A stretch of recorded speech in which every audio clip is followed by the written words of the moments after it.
Hope you're having a great day. Welcome to the new old school special podcast. It is music director as well as sports broadcaster at Wildcat 91.9, Jimmy Coffman, joined by my co-host and good pal, Brian Nicholson. and we are pleased to be joined by and get to talk to a little bit the publisher of GoPowercat, Mr. GoPowercat, Tim Fitzgerald, joining us today. Really excited to get his perspective on Collin Klein, the new old school, and the new administration that has taken over the K-State football program.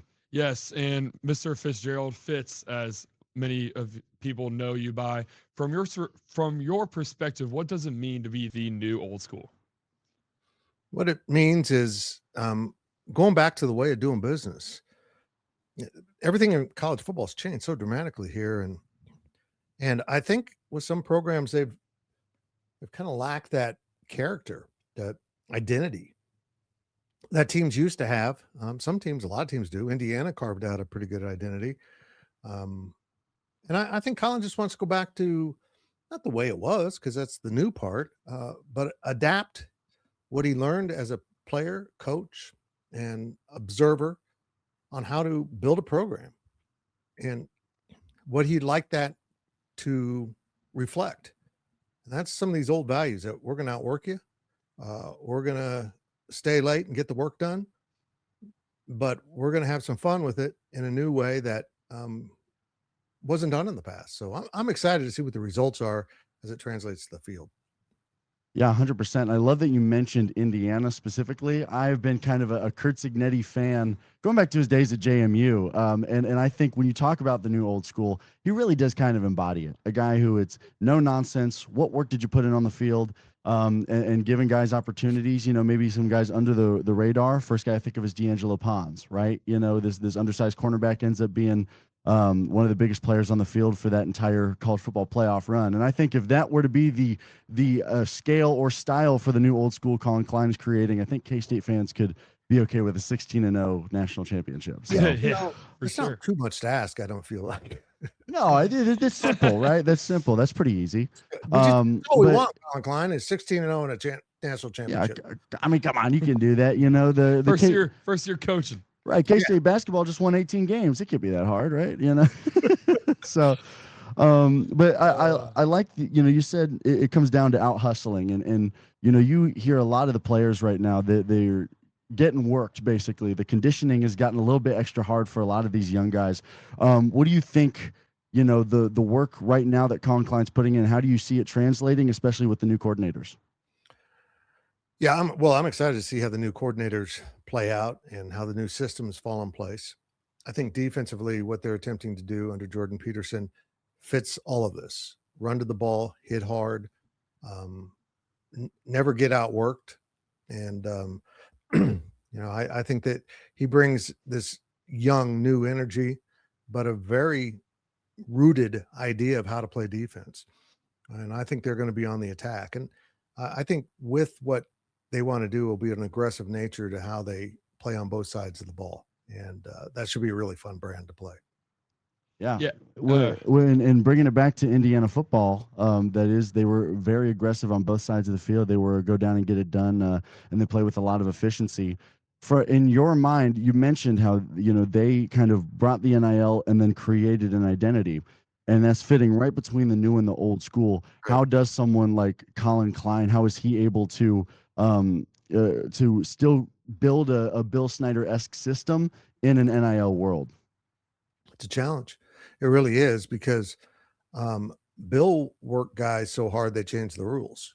Literally. I mean, he was putting in the kind of hours. I don't know what kind of work you have to do in prison, but I think it's probably easier than what Bill did. It was brutal. And that was the only way to form the culture he needed. He needed to know who's going to survive this. If you can't make it, you're not going to be putting your identity on this program. And that worked out pretty well. I think what's Cignetti is he's applied all these principles in the new era. I mean, what he did isn't possible without the portal, because he brought his guys from JMU. And, I think a lot of people miss that he brought in enough players to kind of transfer his culture into a new locker room, which Indiana football, as you know, desperately needed.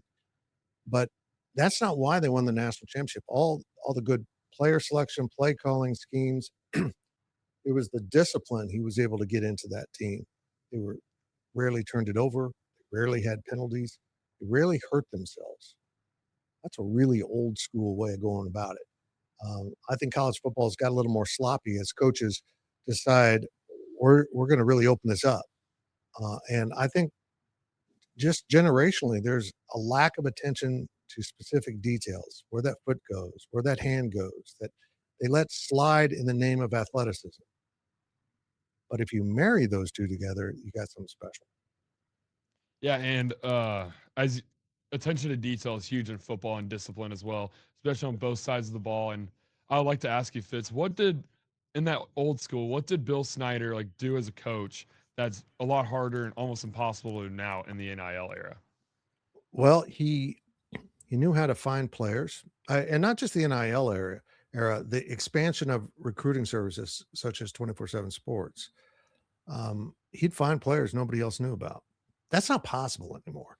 The JUCO products. Yeah, the for JUCO guys. prime example. You know, I don't know if you guys know this, but back in the day, recruiting JUCO guys was kind of unseemly. Like it almost felt like dirty. And there was a real bad reputation for JUCO players. They were dumb. They were trouble. They were, this will never work.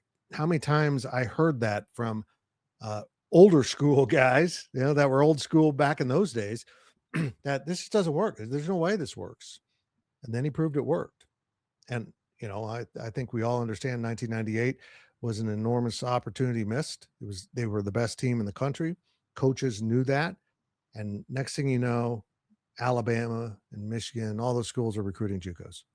So now he doesn't have to pick of the crop. He's got to compete. And that's when it got really challenging for him, is when everyone started to understand, okay, JUCOs work. And they just eventually became part of the college football culture. There was no more shame about having JUCO players in your team because these are just kids that didn't meet the criteria to go Division I. Maybe it was, their academics, or just they weren't given the right direction in high school so that they were qualifying under those rules at the time, didn't have the right credits, didn't have the right balance of classes. So off to JUCO they went. And so everything K-State was trying to do just kept catching up. Like this worked, everyone started doing it. This worked, everything. So it's not easy. There's not secret hacks laying around. It's just get to work and try to be as good a team as you can, and understand as a coach, you can't miss details. You just can't. Yeah, and that goes back to the fundamentals you mentioned, the discipline that Kurt Cignetti was able to apply in that 16-0 run.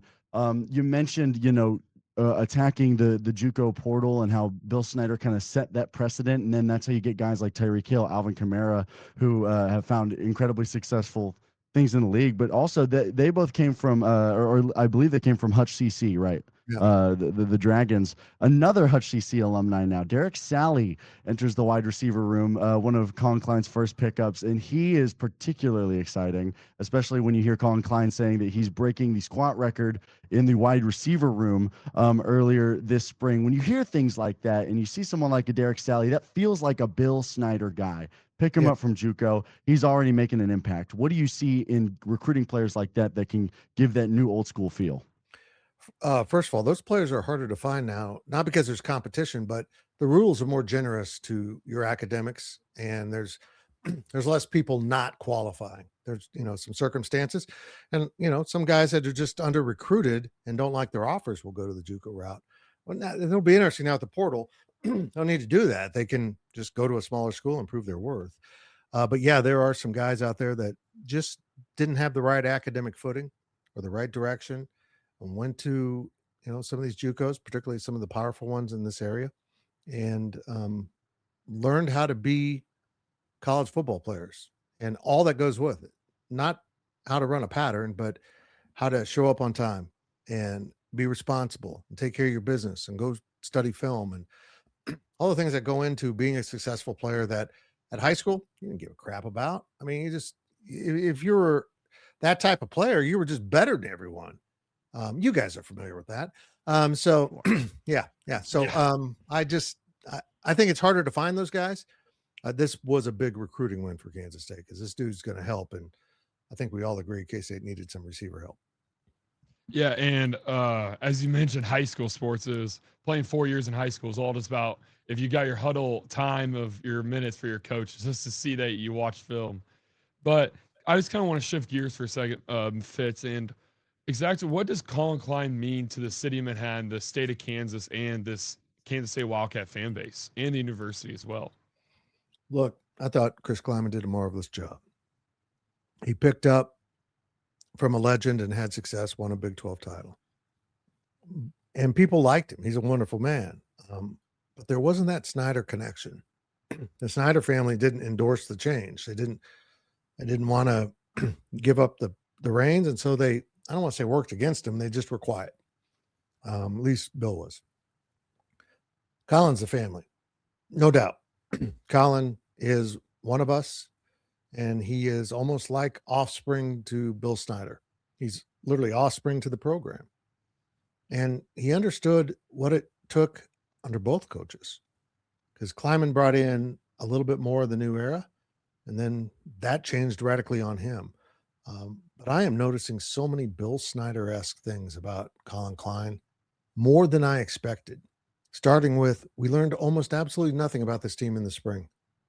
You know, He will not share a single thing. No, and that's not the hard part. The hard part is making sure no one else does it. Yeah. And people were scared of Bill. Nobody's scared of Collin Klein. He's the nicest guy in the world, but they respect him so much. Everyone followed that command. And the other thing that people are telling me is very Snyder-esque is meticulous note-taking and constant preparation. There's nothing that goes unconsidered. Nothing slips by. Nothing slipped by Bill, and nothing slipping by Collin. Oh, we should have worked on this. No, that was on the schedule and it got worked on.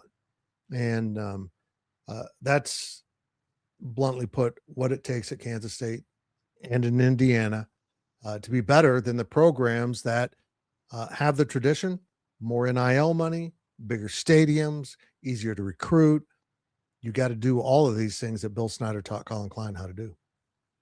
I love to hear about the note taking, man. It's crazy. I think of, when you talk about note taking, I think of the Miracle Manhattan documentary and Bill talking into his like little recorder and like listening back over through a practice. And I remember players like so scared whenever he takes it out and talks into it, he's like, "Oh, I'm in trouble." Yeah. I had a coach way back when. His name's Paul Dunn. He was new offensive line coach at the time. I can't remember where he left, but where he went to after K-State, but he ended up in the NFL. Great guy. Got some great Paul Dunn stories. But he told me about his first practice, spring practice.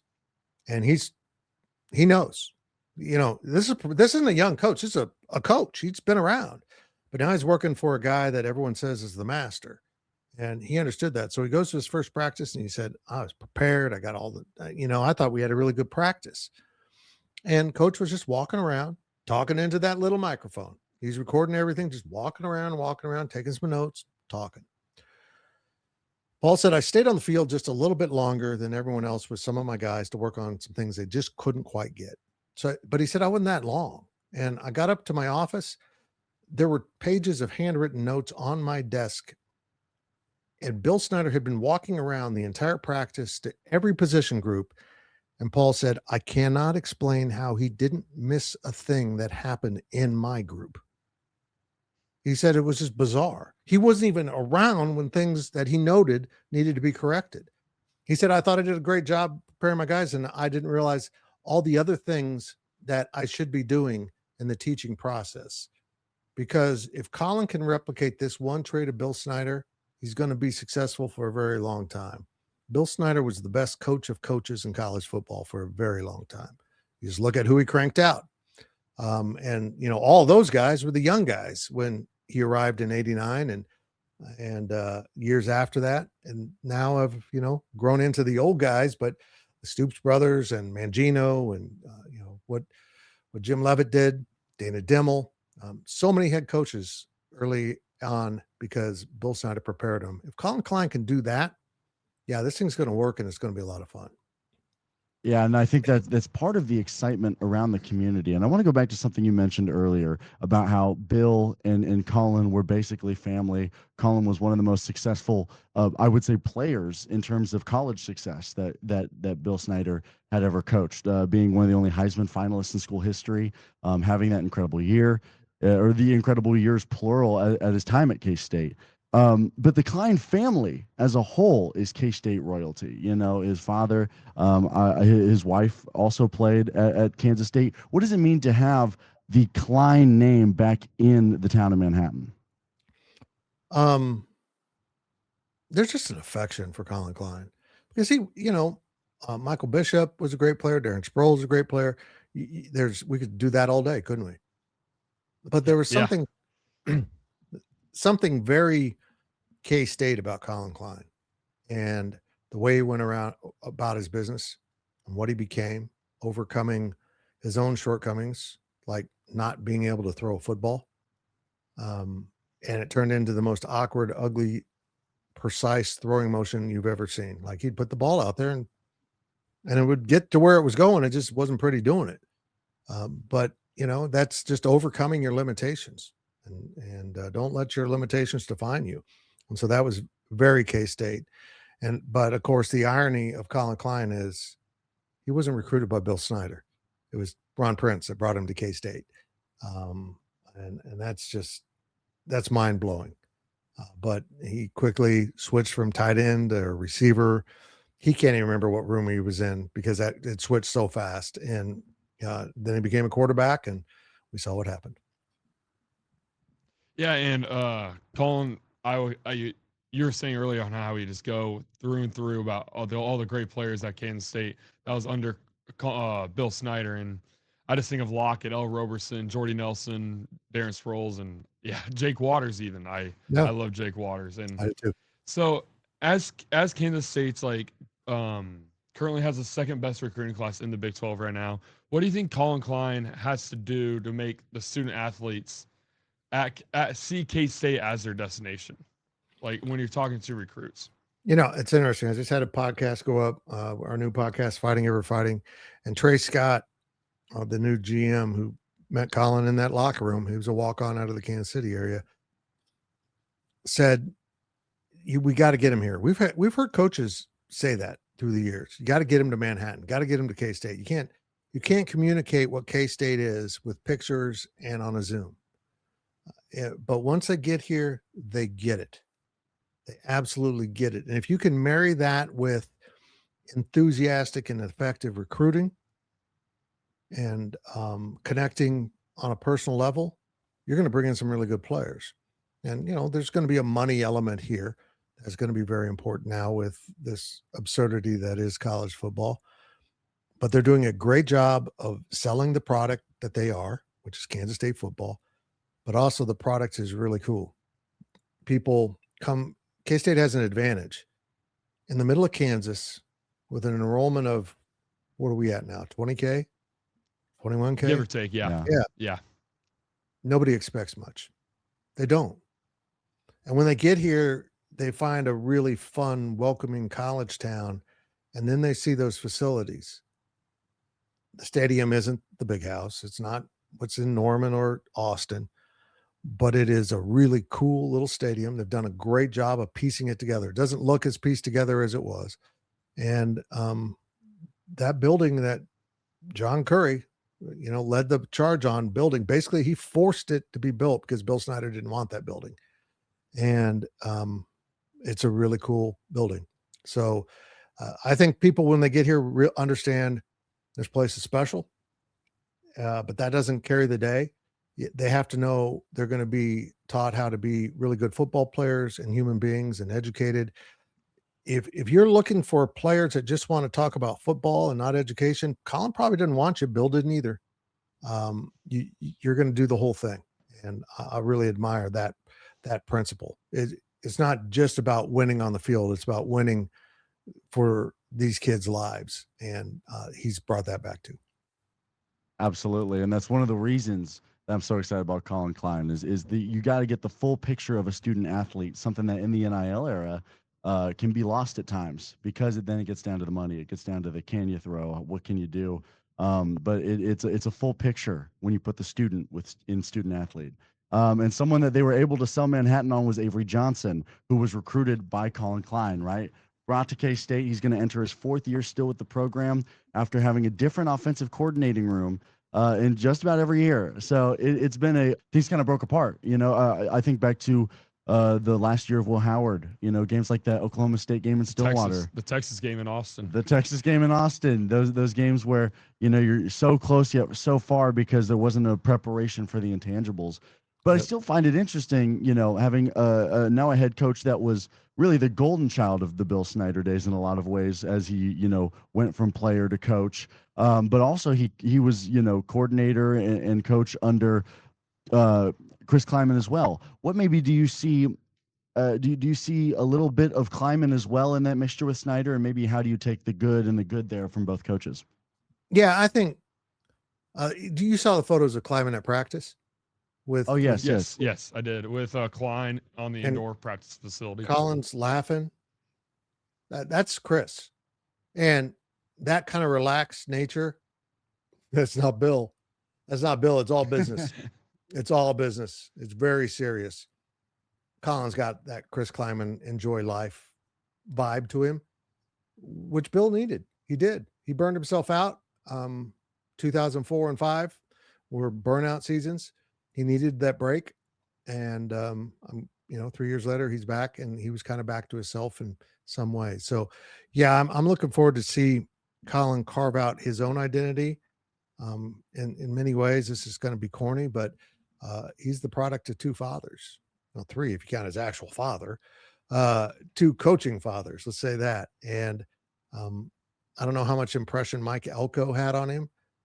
I don't think probably a lot, because their styles are, he's a edgy, I don't want to say mean, but grumpy guy from what I hear.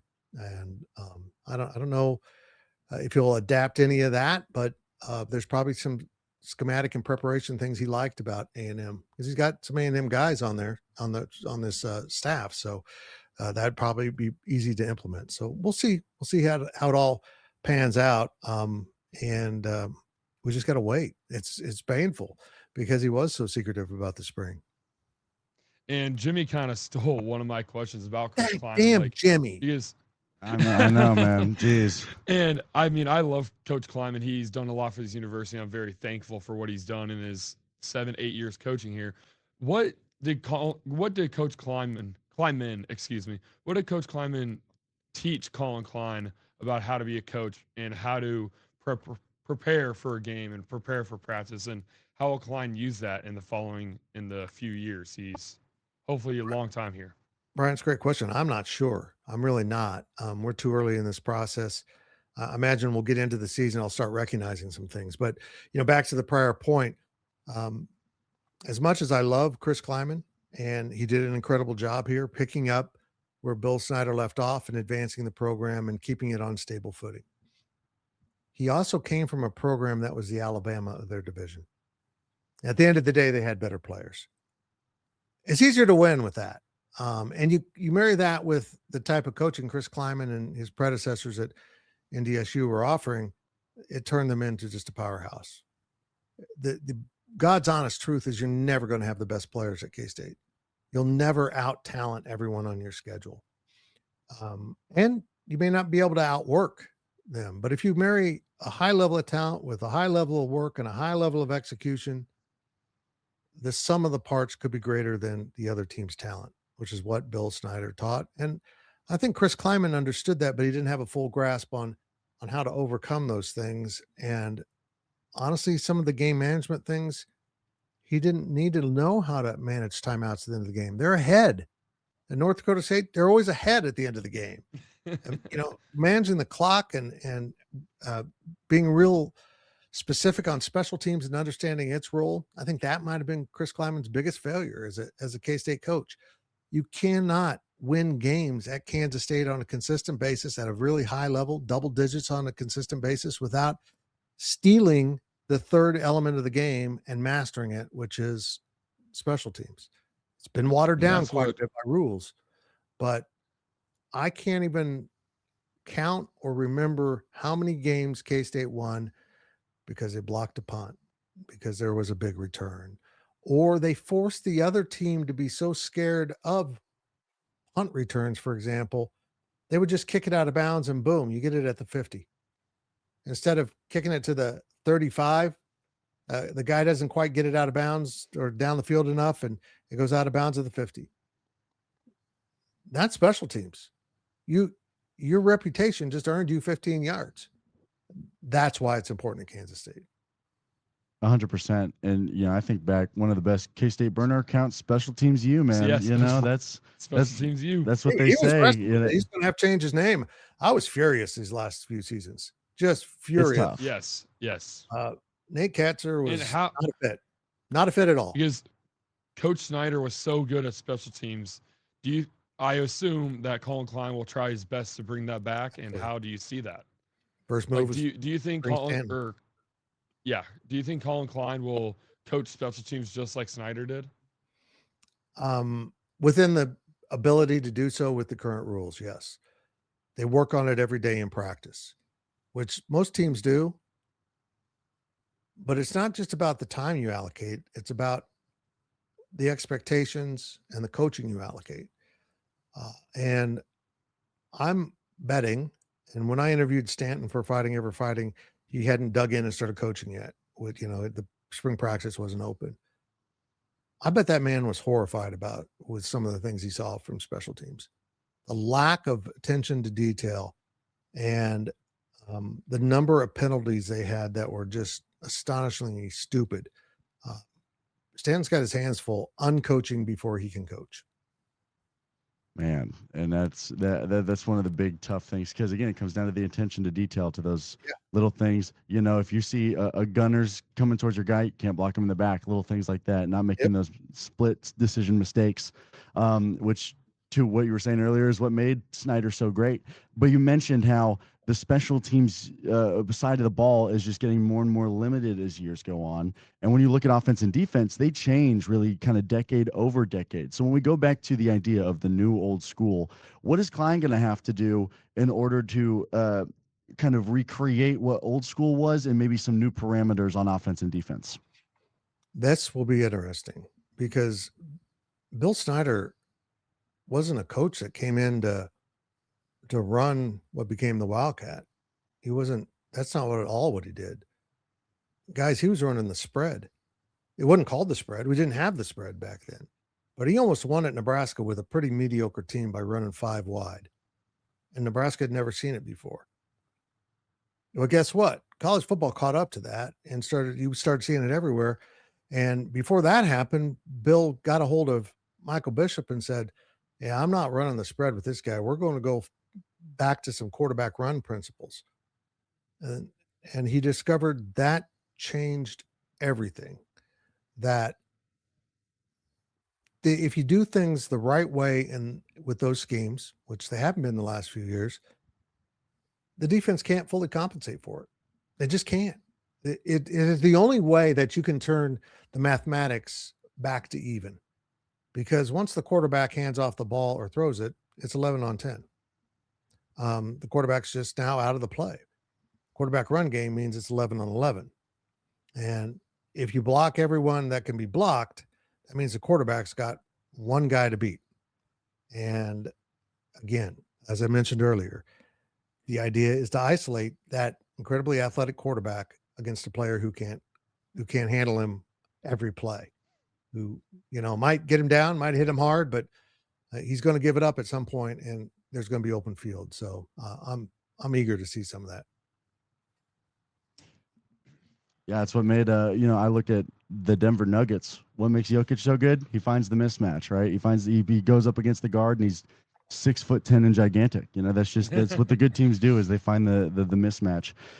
Sticking on the new old school ideology, part of what made Bill Bill was a scary guy, maybe with the media and such, but he was also so endearing to the K-State faithful. One of the coolest things to me was his affinity for writing personal notes to people. Crazy. Writing thank yous, things like that, using pen and pad.